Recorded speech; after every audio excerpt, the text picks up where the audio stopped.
What is a little known warning from nature that can save your life? If the animals get the F out, you should too. Whenever I see someone running, it makes me want to run. I recently realized this might actually be a safety instinctual thing when someone else said they want to run when they see runners, too. I believe it's a similar story with vomiting. If I'm spewing my guts up, I probably ate something bad, therefore you should vomit it up too. Your body tells you to feel sick as a safety measure. I was behind getting horses ready for morning lessons one day. I was grooming a really calm, never spooks, saint of a horse. He started getting agitated and stomping his feet, shaking his head, walking back and forth with the slack and the cross ties. Then all the horses start going nuts. They're all neighing and stomping, kicking their stalls. The power goes out. I was in a well-lit area. I could see out the door to the back paddocks, where there were 7 year-old horses. I got him into his stall and the earlings are freaking out, bad. Here were 5 of us, 7 of them. We walk outside, the sky was green and I had never seen anything like that except in movies. It was terrifying. We got the yearlings out as fast as possible, so they didn't hurt themselves on the fences, or get caught in the Rhine. We had people leading 2 in, and the horses were panicked, whites of the eyes, ears back, but not like an angry gesture. We put them into the indoor arena and hear a take cover alert on the only radio station we had. We didn't have fancy phones, and even if we did, there's no signal half the time. We secured all the doors and went into the tack room. That's where we keep the saddles, bridles such. No windows in there. Then holy F. We hear it's touched down. And it's windy, hailing, lightning, thunder, and the sounds outside were like out of a movie. It knocked down a tree, but everyone was fine. It was one of the worst storms we've had that didn't consist of 4 feet of snow. Squirrels will sometimes watch you from a distance while making alarm calls. The sound varies by species, but it's generally a sort of squawking bark. If you hear them barking, and they aren't yelling at you, then there may be something else around they think is a predator. It's worth paying attention. Yup.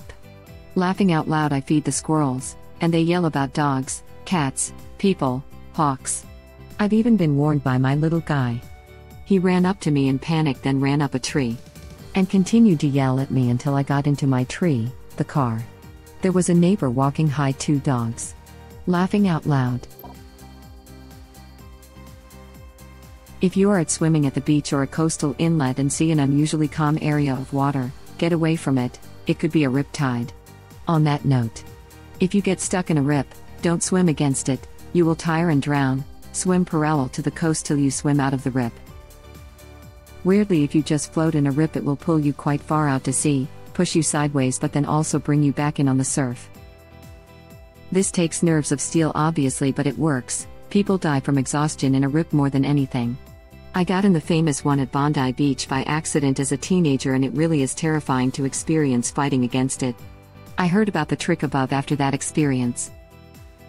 Can confirm. I once swam against a riptide. That crap is tiring as F and you feel like you make 0 progress. I made it eventually, but man was I tired after that crap. Oh. I can answer this.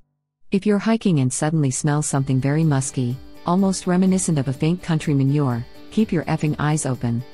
I was hiking on the Appalachian Trail today, up in Maryland. The wind shifted and the smell changed to something like I described above. Caught me off guard, but I kept hiking. About a quarter mile later, I turned around and began to head to my car since I was already 6 miles into a 2.5-mile hike. Right around where the smell changed, I heard a sudden crashing sound and saw a black bear just effing busting its way away from the trail into the woods. I had walked past it, and then came back upon it when I turned around. Too long, didn't read. If you're hiking and the ambient scent changes suddenly, you're probably close to an animal. Stinky MFS. Surprised the flash flood sign hasn't been posted yet. If you're walking near water and it turns dirty and dirty with debris in it, get to high ground. Your own senses. If you feel like something is wrong, there is a good chance it is. In your peripheral, you may have seen something or gotten a vibe from someone that made your hair stand. Don't just dismiss the feeling. Our subconscious is very attuned to hostile body language and people capable of violence. Edit. If you have anxiety disorder and your subconscious goes more haywire than usual, it's time to leave the situation anyway. Even if benign, you are likely to have a panic attack, which is not fun either. It's harder to feel the difference since your baseline anxiety is always up there, but if you feel an increase, it's a good idea to move away. You might be wrong half the time, but the point is it's never worth the risk. Also, trusting your instincts, even if they are wrong, will reduce your anxiety because you have done what your most base brain has asked you to. You will start to realize that you can soothe that anxious part of yourself because it will know it can get out of a bad situation when it happens. That control and predictably will reduce anxiety and give your senses a rest so they can be more attuned to actual danger. People should read The Gift of Fear to relearn to trust our instincts. If a tree is hot to touch, get the F out.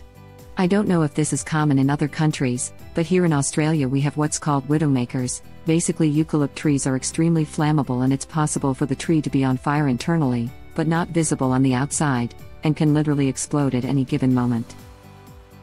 So, spiders, snakes, sharks, and exploding trees. Y'all need to chill the F out down under. Sounds like the Brits knew what they were doing when they established penal colonies there. If a tornado looks like it's not moving, chances are that it is either coming right at you, or it's moving away from you. Always assume it's coming towards you and seek shelter right away. Also, unlike in the movies, tornadoes don't follow the road. Don't expect it to suddenly turn.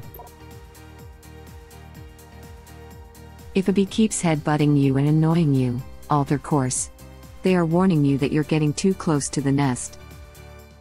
Bro bee. If an animal is brightly colored and or distinctly patterned and easy to see, that's a warning not to mess with it. Most animals don't smile. If you see teeth or an open mouth, it's usually a warning or sign of aggression. Use this advice with our next relatives, apes. They don't smile, they show stress, fear or aggressiveness. Edit, confused ancestors and relatives. If you see multiple dead fish in a body of water where people don't fish, don't go in the water. It likely has high bacteria or is polluted. If you happen upon a moose and aren't intending to be that close, hunters, regardless of the season, you should leave immediately. Moose are not your friends. You'll have a window of opportunity to leave. Take it. The cows will straight up murder you, especially if she has calves, and the bulls might take down half a forest to murder you. Thanks for the wholesome award and all the replies. More people die in moose encounters than bear. Moose don't see that well and don't like you. Plus they are way bigger than you think they are. Grew up around Anchorage. In the summer we could tell there was moose nearby because literal clouds of mosquitoes follow them. While I'm here, stay off the ash-slit beaches in Alaska. That muck seems solid one step but can liquefy the next. If there are tall clouds nearby, and you get a metallic taste or hear any buzzing, feel static. Why? Lightning it about to hit pretty much exactly where you are. During stormy weather in the Midwest. If the sky turns greenish and the pressure bottoms out, it's time to head for the basement. If you are in a canyon, slot or otherwise, and you see clouds anywhere in the sky, get the F out. It could be raining miles away and cause a flash flood in less than 10 minutes as water rushes through the canyon. Get to higher ground. Also, if you are whitewater rafting or doing any sort of river trip, if you fall out of your boat, float downstream feet first. Hitting your head can kill you. In a survival situation, remember the rules of 3.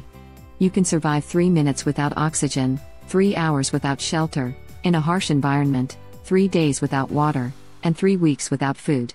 Prioritize. Edit, to appease sticklers. You can smell storms in the air before they happen. Storms, rain, etc. In Australia, standing dead still will get you out of trouble with most snakes, With a notable exception to a tiger snake, you might think this means you should run. However, tiger snakes are also one of the few that will chase you, and they're damn fast. An old bushman told me once, if you see a tiger snake close enough to strike you, just kill it, cause it's kill or be killed once it knows you're there. ETA, a bit of common sense goes a long way, and I'm sure he didn't mean to antagonize it. If it's just moving on its way, you by all means can try to move away or wait it out if it hadn't noticed you. But yes, a few people I know, including my mum, have been chased decent distances by them. I've been lucky and always seen them far enough away that I've been able to avoid them, but I have no doubt about the chasing thing. I've heard it from too many disparate sources. The bushman I mentioned also always carried a fairly decent-sized hatchet and was rarely out of reaching distance from a gun, so it's not like he was saying to kill it with a stick either, he assumed, rightly so. Us being farm kids, we would always have a gun or tool of some sort on hand with which to dispatch them if needed. Also, be aware that since then, early 90s, it has been made illegal to kill them even in self-defense. Lots of comments replying to this that browns are worse and that Tasmanian tiger snakes are chill. Worth noting, thanks for all the replies with different views. Yeah, I've been chased by a tiger snake. Was not fun. Damn thing followed me up and down my street while I was frantically knocking on neighbor's door for help. Ended up having to jump over the bloody thing to get back to my house. Now I remember why I live in a place where the air hurts my face 9 months out of the year, laughing out loud. You might have had a small seizure and didn't know it. Anyone can have a seizure. What makes someone like me an epileptic is having a low threshold. But I wasn't born with epilepsy. It just came into my life at 27 and nobody could tell me why. But way before I became epileptic, I actually had a few clues here and there. I bring this up because I've seen others on Reddit describe these events and ask what it was. And seizures are on the rise. And there are different kinds of seizures. Someone could easily just have one throughout their entire life. Indicators you are having a small seizure include suddenly forgetting what you are saying halfway through a sentence. Suddenly just forgetting how to speak or understand for a few seconds. Suddenly hearing loud ringing in your ears for no reason at all. Like in a quiet room. Heart suddenly racing for a few seconds. I will have all of these symptoms at once, and they are called absence seizures, or petit mals. The first time it happened, I called the advice nurse, and she just laughed at me, telling me to stop drinking coffee. The list goes on. 10 years after that first event, nothing happened again until I started waking up on the floor or feeling exhausted throughout the day. I was having seizures in my sleep and didn't know it. Then one day I woke up in the hospital and was a full-blown epileptic. Edit: if you think you may have had a seizure, go see a doctor. They may just question you, or they may even try to induce a seizure. But it's a fact that you may or may not get a definite answer. Edit: to this day, I feel like I may have avoided full-blown epilepsy if I quit caffeine. If you are having symptoms and you don't know why, cut out caffeine from your life and see if it improves. I wish I could go back in time and tell myself this.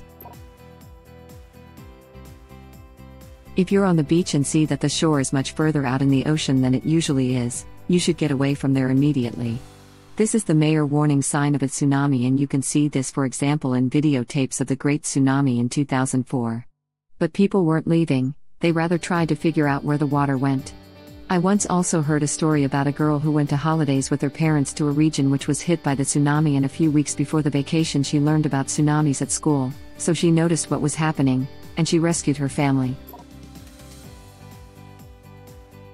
If you're walking in a forest and suddenly everything gets dead silent, find shelter. There's likely a predator nearby. Alternatively, if the birds suddenly start going insane, get out.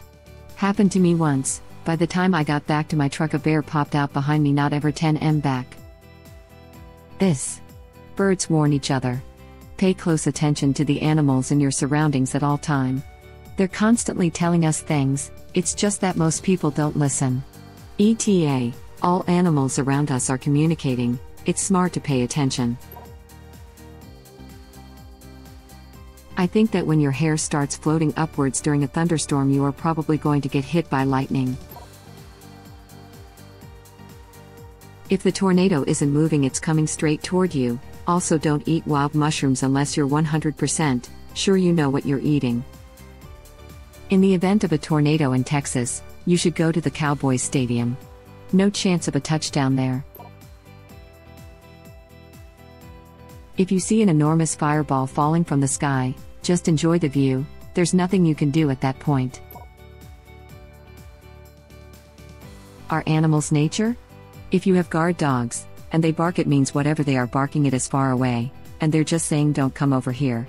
If the dogs start barking and are staying as quiet as possible without moving, means whatever it is more than likely is within eyesight or very close. Jumping off of a cliff usually kills you. Don't do that in a survival situation. Thank you for watching. Please subscribe to be the first to know about Red Rabbit Reader's new videos. If you like our videos, please like them on YouTube and share them with your friends. We welcome your comments below. Press to start another of our videos.